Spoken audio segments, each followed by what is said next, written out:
Assalamu alaikum everyone, welcome back to my channel. আজকে আপনাদের সাথে শেয়ার করব একটি শাহী কুলফির রেসিপি। এই কুলফির স্বাদ অনেক বেশি রাজকীয় হয় আর অনেক বেশি মজার হয়। আপনারা বাসায় একবার হলেও আমার আজকের এই রেসিপিটি অবশ্যই ট্রাই করবেন। তাহলে চলুন শুরু করা যাক। এই কুলফির টেক্সচার অনেক বেশি ক্রিমি হয় আর অনেক বেশি মজার হয়। কেউ খেয়ে বুঝতেই পারবে না এটা বাসায় বানানো কুলফি। এখানে আমি নিয়ে নিয়েছি 1 টেবিল চামচ পরিমাণ কাঠবাদাম আর 1 টেবিল চামচ পরিমাণ কাজু বাদাম। হালকা গরম পানি দিয়ে বাদামটাকে ভিজিয়ে রেখেছি। প্রায় 10 মিনিট পর এখন আমরা বাদামগুলোকে ছিলে নিব।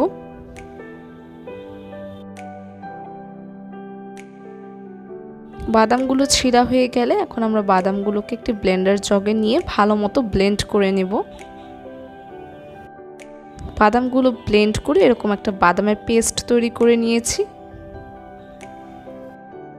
এখন এটাকে আমরা সাইডে রেখে দেব। এদিকে আরেকটি বাটিতে আমি নিয়ে নিয়েছি প্রায় 4 টেবিল চামচ পরিমাণ কনডেন্স মিল্ক। এখন চুলায় একটি হাঁড়ি বসিয়ে এর মধ্যে আমি নিয়ে নিয়েছি প্রায় 5 কাপের মতো লিকুইড মিল্ক। এই পর্যায়ে আমরা দুধটাকে হালকা নেড়ে দিব। দুধটা হালকা গরম হয়ে গেলে এখন এর মধ্যে দিয়ে দিব প্রায় 4 টেবিল চামচ পরিমাণ গুঁড়া দুধ।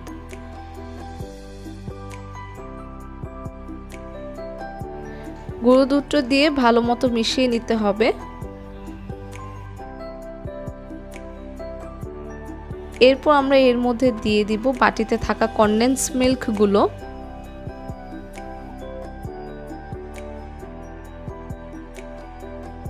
কনডেন্স মিল্ক দিয়ে দুধটাকে ভালো মতো মিশিয়ে নিতে হবে।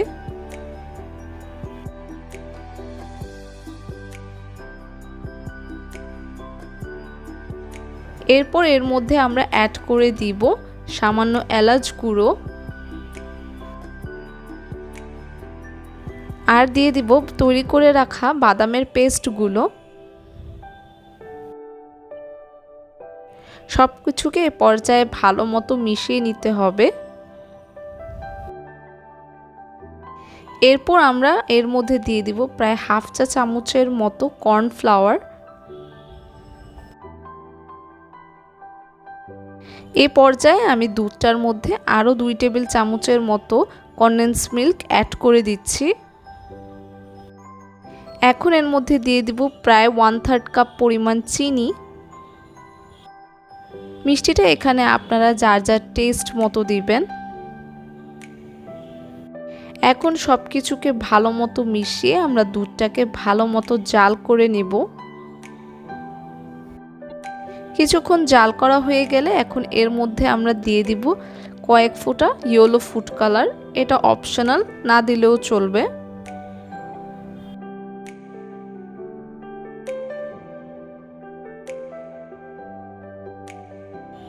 এই পর্যায়ে এখন আমরা অ্যাড করব কুলফি এসেন্স। আমরা সাধারণত বাইরে যে কুলফিটা খেয়ে থাকি এর মধ্যে এই এসেন্সটার ব্যবহার হয়।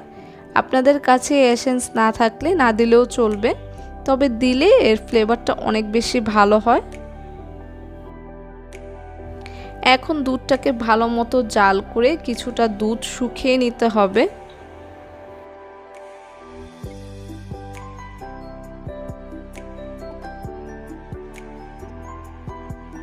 এখানে আমি প্রায় 8 থেকে 10 মিনিটের মতো দুধটাকে জাল করে নিয়েছি। দুধটা জাল করার সময় অবশ্যই অনবরত নেড়ে চেড়ে দুধটাকে জাল করে নিতে হবে।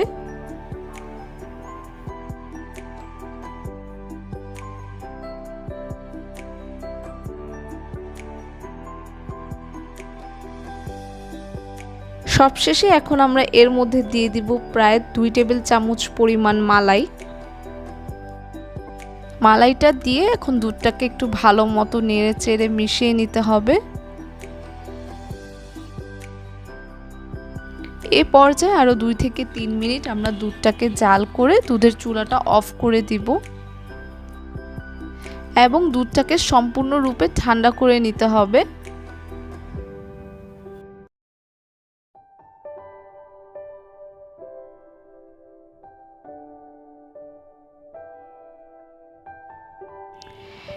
এখানে আমি দুধটাকে সম্পূর্ণরূপে ঠান্ডা করে নিয়েছি। এখন আমরা দুধটাকে একটি কুলফি মোল্ডে ঢেলে নিব। এখানে আমি একটি আইসক্রিমের ছাঁচ নিয়ে নিয়েছি। আইসক্রিমের ছাঁচে এখন আমরা এই কুলফির মিক্সচারটাকে ঢেলে নিব।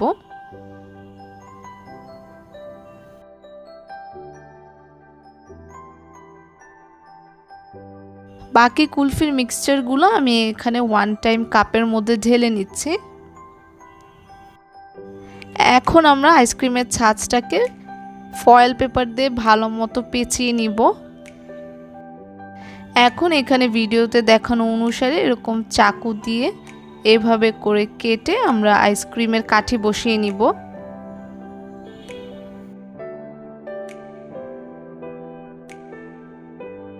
এখন আমরা কুলফিটাকে ডিপ ফ্রিজে রাখবো ওভারনাইটের জন্য। মিনিমাম 6 থেকে 7 ঘন্টার মতো এটাকে ডিপ ফ্রিজে রাখতে হবে।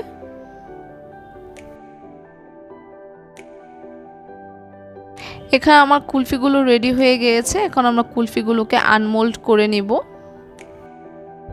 ফয়েল পেপারটাকে সরিয়ে এখানে একটি বাটিতে আমি নিয়ে নিয়েছি কিছুটা পানি।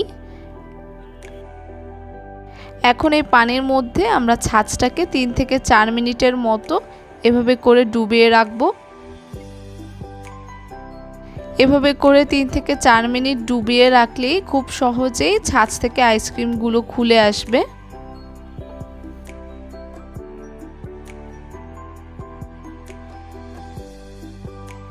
এভাবে করে আমি ছাঁচ থেকে সবগুলো আইসক্রিম ছাড়িয়ে নিচ্ছি।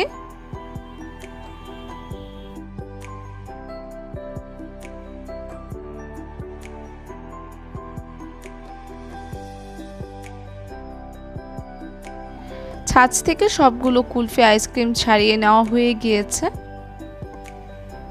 এখানে আমি সবগুলো কুলফি একটি প্লেটে নিয়ে নিয়েছি। যেহেতু এটা শাহী কুলফি তাই এর মধ্যে আরও ফ্লেভার অ্যাড করার জন্য এখানে আমি কিছু বাদাম কুচি এর উপর ছড়িয়ে দিচ্ছি। এখানে আমি পিস্তা বাদাম আর কাঠবাদাম কুচি নিয়েছি।